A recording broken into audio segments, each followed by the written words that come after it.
எல்லோருக்குமே வணக்கம். நம்ம இன்னைக்கு பார்க்க இருக்க வீடியோ என்ன அப்படின்னா சஷ்டி. சஷ்டி அப்படின்னாலே முதல்ல நமக்கு ஞாபகம் வருவது முருகன் வழிபாடு தான். திதிகள்லேயே 6வது திதியாக வருவது தான் சஷ்டி திதி. ஆறுமுக பெருமானுக்காக முருகப்பெருமானுக்குரிய ஒரு அற்புதமான விரதம் தான் இந்த விரதம். இது பார்த்திங்களா ஒரு மாதத்திற்கு 2 சஷ்டி திதிகள் வரும்.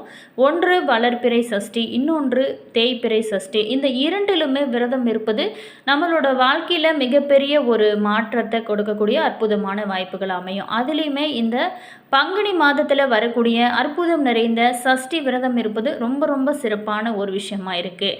தெய்வமான இந்த நாளில் முருகப்பெருமானை நம்ம மனதார வழிபட்டு அவருக்குரிய மந்திரங்களை நீங்கள் அன்றைய நாளில் சொல்லி நீங்கள் பிரார்த்தனை செய்கிறது ரொம்ப ரொம்ப நல்லது.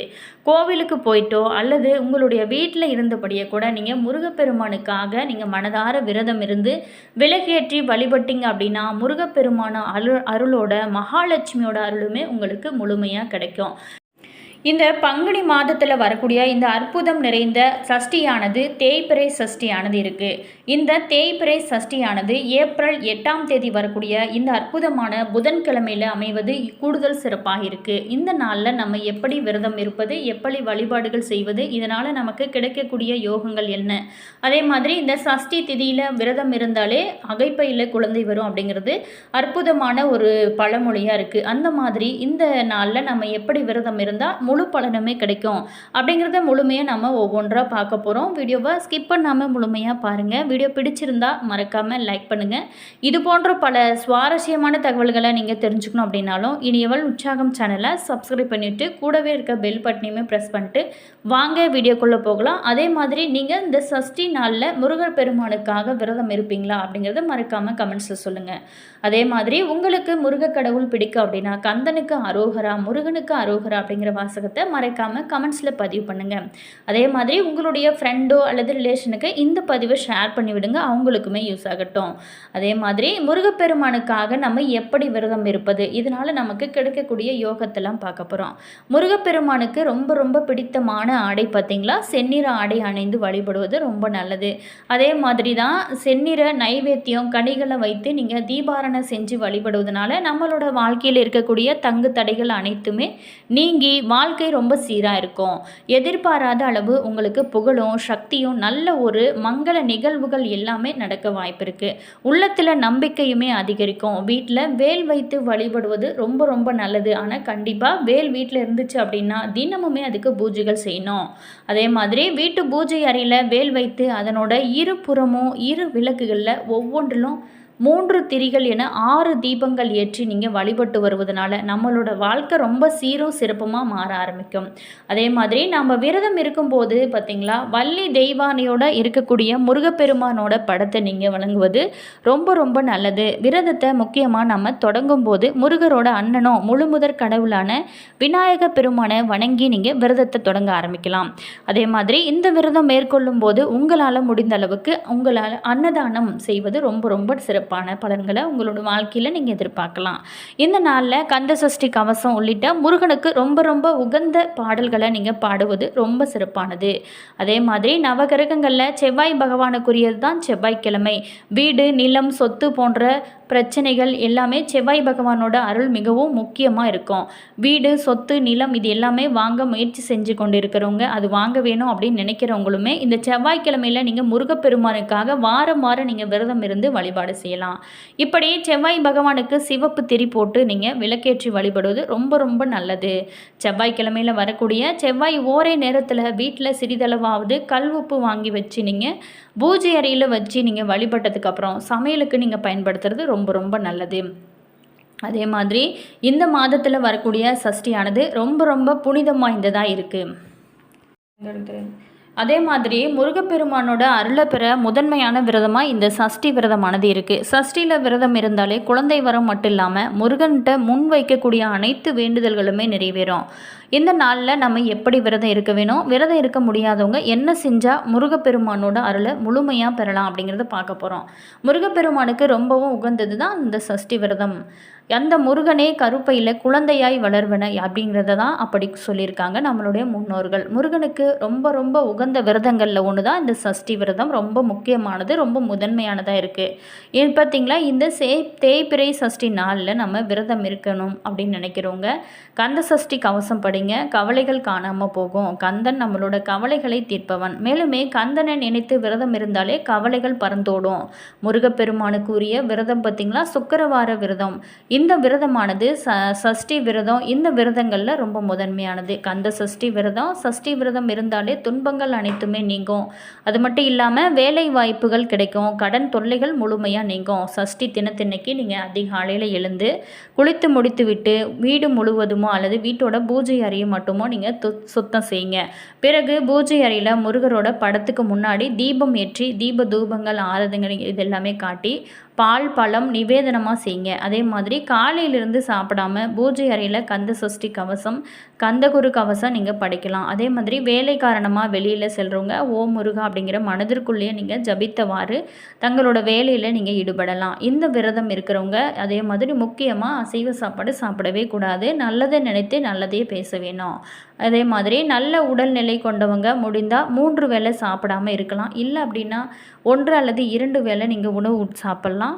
வயதானவங்க கர்ப்பிணி பெண்கள் 3 வேளை உணவுமே நீங்கள் சாப்பிட்டு இந்த கந்த சஷ்டி கவசம் சொல்லி விரதத்தை நீங்கள் மேற்கொள்ளலாம். இந்த சஷ்டி தினத்தின்னைக்கு குழந்தை இல்லாத பெண்கள் விரதம் இருக்கிறதுனால அவங்களோட உடலினோட குறைகள் நீங்கி முருகப்பெருமானின் அருளால் பெண்களுக்கு குழந்தை வரம் நிச்சயமாக கிடைக்கும்.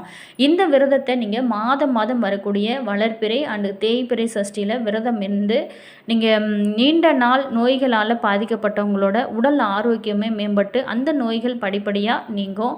அதே மாதிரி குழந்தை பாக்கியம் இல்லாதவங்களுக்கு கண்டிப்பாக அந்த நாளில் விரதம் இருக்கிறதுனால குழந்தை பாக்கியம் விரைவில் இருக்கும்.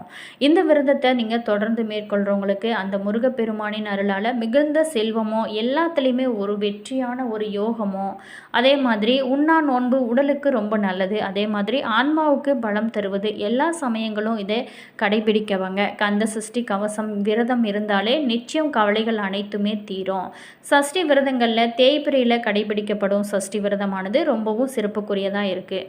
அதே மாதிரி இந்த 18ஆம் தேதி வரக்கூடிய இந்த சஷ்டி நாளில் நீங்கள் புதன்கிழமையில் இணைந்து வருவது கூடுதல் சிறப்பாக இருக்குது. இந்த நாளில் முருகப்பெருமானை வழிபட்டாலே மன கவலைகள் அனைத்துமே நீங்கும். ஜாதகத்தில் சந்திரனோட நிலை பலப்படும். சந்திரனோட அருளுமே உங்களுக்கு கிடைக்கும். இந்த நாளில் உங்களோட மனதிற்கு ரொம்பவும் நெருக்கமான ஏதாவது ஒரு திருப்புகளையும் கந்த சஷ்டி கவசத்தையும் நீங்கள் சொல்லிக்கொண்டே இருக்கலாம். இது மனதை ஒருமுகப்படுத்தி அமைதி அடைய வைக்கக்கூடிய அற்புதமான ஒரு வழியாக இருக்குது.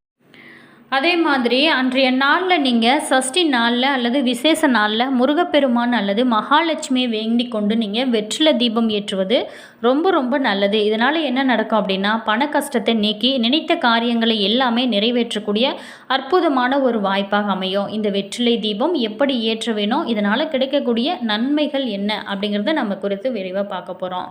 வெற்றிலை தீபம் அப்படிங்கிறது ரொம்ப ரொம்ப நல்லது. சமீப காலமாகவே அதிகம் பிரபலமான வழிபாட்டு முறைகளில் ஒன்று தான் இந்த வெற்றிலை தீபம் ஏற்றுறது. ஆஞ்சநேயருக்கு வெற்றிலை மாலை அணிவிப்பது தெரியும். ஆனால் வெற்றிலை தீபத்தை எதற்காக ஏற்ற வேணும், எப்படி ஏற்ற வேணும், எந்த நேரத்தில் ஏற்றினா முழு பலனுமே நமக்கு கிடைக்கும் அப்படிங்கிறது பல பேருக்கும் தெரியாது. நீங்களுமே வெற்றிலை தீபம் ஏற்றுபவர் அப்படின்னா நீங்கள் ஏற்றும் முறை சரியானது தானா அப்படிங்கிறத சரியாக பார்த்துக்கோங்க. இந்த வெற்றிலை இந்துக்களின் வழிபாட்டில் வெற்றிலைக்கு ரொம்ப ரொம்ப முக்கியமான இடம் இருக்குது. துளசி வில்வம் போல வெற்றிலையும் தெய்வீக சக்தி நிறைந்த ஒரு இலையாக பார்க்கப்படுது. வெற்றிலையானது அனைத்து தெய்வங்களுக்கும் அனைத்து விதமான பூஜைகளுக்கும் சுபகாரியங்களுக்கும் பயன்படுத்த ரொம்ப ஏற்றதாகும். இந்த வெற்றிலை தரக்கூடிய இலை வெற்றியை தரக்கூடிய இலை அப்படிங்கிறதுனால தான் இதற்கு வெற்றிலை அப்படிங்கிற ஒரு பேர் ஏற்பட்டதாகவும் சொல்கிறது நம்ம கேள்விப்பட்டிருப்போம். நம்மளோட வாழ்க்கையில் அனைத்து காரியங்களும் வெற்றி கிடைக்கும் அப்படின்னு நினைக்கிறவங்க நீங்கள் பார்த்தீங்களா இந்த சஷ்டி நாளில் நீங்கள் விரதம் இருந்து வெற்றிலை தீபம் ஏற்றி வழிபடுவது ரொம்ப ரொம்ப ஒரு சக்தி வாய்ந்த ஒரு வழிபாடாக இருக்குது. குறிப்பாகவே முருகப்பெருமானுக்கு சஷ்டி கிருத்திகை செவ்வாய்க்கிழமையில் அல்லது ஏதாவது ஒரு வேண்டுதலை முன்வைத்து நீங்கள் குறிப்பிட்ட எண்ணிக்கையிலான நாட்கள் அல்லது வாரங்கள் இந்த வெற்றிலை தீபம் ஏற்றுவதாக பிரார்த்தனை செஞ்சு கொள்வாங்க. வெற்றிலை தீபம் ஏற்றும் சரியான முறை என்ன, இதை எந்த நேரத்தில் ஏற்ற வேணும், அதே மாதிரி இதனால் கிடைக்கக்கூடிய நன்மைகள் என்ன, இதெல்லாம் பார்க்க போகிறோம். சுத்தமான வெற்றிலை எடுத்துக்கோங்க. ஒரு 6 மஞ்சள் குங்குமம், 6 புதிய அகல் விளக்குகள், சுத்தமான பசுனை திரிகள் ஆகிய 6 பொருட்களை நீங்கள் எடுத்துக்கோங்க. வெற்றிலையில் இருக்கக்கூடிய காம்புகளை நீக்கிவிடுங்க. அதற்கு மஞ்சள் குங்குமம் தொட்டு வைங்க. அடுத்ததான் நீங்கள் 6 அகல் விளக்குகளை நெய் திரி விட்டு ஏற்றலாம். அடுத்தது ஒரு சிறிய தட்டில் 6 வெற்றிலையும் விசிறி போல் நீங்கள் பரப்பி வச்சுக்கோங்க. ஒவ்வொரு வெற்றிலையின் மீதும் ஒவ்வொரு அகல் விளக்கை வச்சு ஒவ்வொரு விளக்குக்குமே தனித்தனியாக நீங்கள் பூ வைத்து வழிபட வேணும். ஓம் சரவண பவ அப்படிங்கிற மந்திரத்தை நீங்கள் இந்த டைமில் 108 முறை அல்லது குறைந்தபட்சம் 9 முறையாவது நீங்கள் சொல்லலாம். இந்த விளக்கை குறைஞ்சபட்சம் 1 மணி நேரமாவது நீங்கள் ஏற்றி வழிபட வேணும். அந்த விளக்கு தானாக குளிரும் வரை விட்டு விட வேணும். நாம குளிர வைக்கக்கூடாது. இந்த முறையில் நீங்கள் குறிப்பிட்ட நேரத்தில் வெற்றிலை தீபம் ஏற்றி நீங்கள் மனதார வழிபாடு செஞ்சீங்க அப்படின்னா உங்களுடைய வேண்டுதல் அனைத்துமே அப்படியே நிறைவேறும். முயற்சிகளில் நிச்சயமாக வெற்றி கிடைக்கும். இதை முழு நம்பிக்கையோடு செஞ்சீங்க அப்படின்னா நிச்சயமாக நல்லது நடக்கும். வெற்றிலை தீபத்தை வீட்டிலோ அல்லது கோவிலோ நீங்கள் ஏற்றலாம்.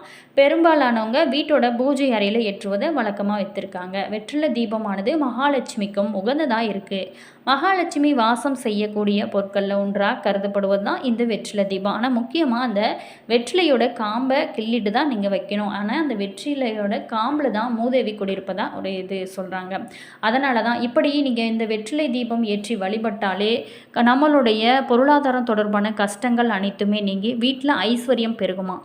எந்த வேண்டுதலை முன்வைத்து வெற்றிலை தீபம் ஏற்றினாலும் சரிங்க, அது நிச்சயமாக நிறைவேறும். இந்த தீபத்தை விநாயகருக்குமே ஏற்றுவதனால தடைகள் அனைத்துமே நீங்கி வெற்றிகள் உங்களோட வாழ்க்கையில் நிறையவே கிடைக்கும். அதே மாதிரி தீராத பிரச்சனைகளுமே தீரும், தீராத கடனுமே தீரும். தொழில் மற்றும் வாழ்க்கையில் இருக்கக்கூடிய தடைகள் நீங்கி நல்ல ஒரு முன்னேற்றமும் வெற்றியும் உங்களோட வாழ்க்கையில் நீங்கள் எதிர்பார்க்கலாம். வெற்றிலை தீபம் ஏற்ற சரியான நேரம் அப்படின்னு பார்த்தோமா, செவ்வாய்க்கிழமையில் செவ்வாய் ஓரையில் வெற்றிலை தீபம் ஏற்றி வழிபடுவது சிறப்பு. அதே மாதிரி இந்த சஷ்டி நாளுமே நீங்கள் கண்டிப்பாக இந்த தீபத்தை ஏற்றி வழிபாடு செய்யலாம். அதே மாதிரி செவ்வாய்க்கிழமையில் 3 நேரத்தில் செவ்வாய் ஓரை வரக்கூடிய இவற்றில் ஏதாவது ஒரு நேரத்தில் வெற்றிலை தீபம் ஏற்றி வேண்டிக் கொள்வது ரொம்ப ரொம்ப நல்லது. என்ன நேயர்களே, இந்த வீடியோவில் நம்ம இந்த சஷ்டி விரதத்தோட சிறப்பையும் அதே மாதிரி இந்த வெற்றிலை தீபத்தோட மகிமையும் பார்த்தோம். வீடியோ உங்களுக்கு பிடிச்சிருக்குன்னு நினைக்கிறேன். வீடியோ பிடிச்சிருந்தால் மறக்காமல் லைக் பண்ணுங்கள். இது போன்ற பல சுவாரஸ்யமான தகவல்களை நீங்கள் தெரிஞ்சுக்கணும் அப்படின்னாலும் மறக்காமல் நம்ம சேனலை சப்ஸ்கிரைப் பண்ணிக்கோங்க. அதே மாதிரி உங்களுடைய ஃப்ரெண்டோ அல்லது ரிலேஷனுக்கு இந்த வீடியோவை ஷேர் பண்ணிவிடுங்க, அவங்களுக்குமே யூஸ் ஆகட்டும். அதே மாதிரி நிறைய பேர் பார்த்திங்களா குழந்தை பாக்கியம் இல்லாத இயங்கி கொண்டு இருக்கிறவங்களுக்கு இந்த சஷ்டியில் விரதம் இருந்தாலே கண்டிப்பாக முருகன் அருளால் உங்களுக்கு நல்ல குழந்தை பாக்கியம் கிடைக்கும். அதே மாதிரி தீராத பிரச்சனைகளுமே தீர இது ஒரு அற்புதமான வாய்ப்பாக இருக்குது. அதுவும் இந்த பங்குனி மாதம் முருகனுக்கு உகந்த ஒரு மாதமாக இருக்கக்கூடிய இந்த மாதத்தில் வரக்கூடிய ரொம்ப ரொம்ப சக்தி வாய்ந்த சஷ்டி தான் இந்த சஷ்டி. இதில் விரதம் இருந்தாலே தீராத பிரச்சனைகள் தீரும். முழு நம்பிக்கையோடு செய்யுங்க. தேங்க்யூ.